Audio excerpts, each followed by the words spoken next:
مادر جان سافرم از ملک افغان، شب و روز زاجرم در خاک ایران. تهیه شده در رسانه الاقصی. الله شب و روز زاجرم در خاک ایران. شدم خسته ز دست این غریب محمد اسماعیل همیشه گریان. الله محمد اسماعیل همیشه گریان.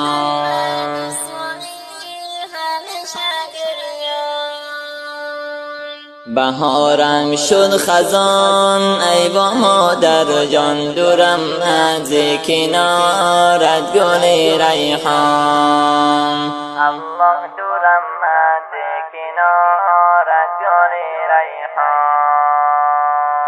خدایا روزگار مرا جدا کرد، فرق غمها به من داد خدا جان. الله فلکی غمها به من داد خدا جان. مادر جان سافرم از ملک افغان، شب و روز زاجرم در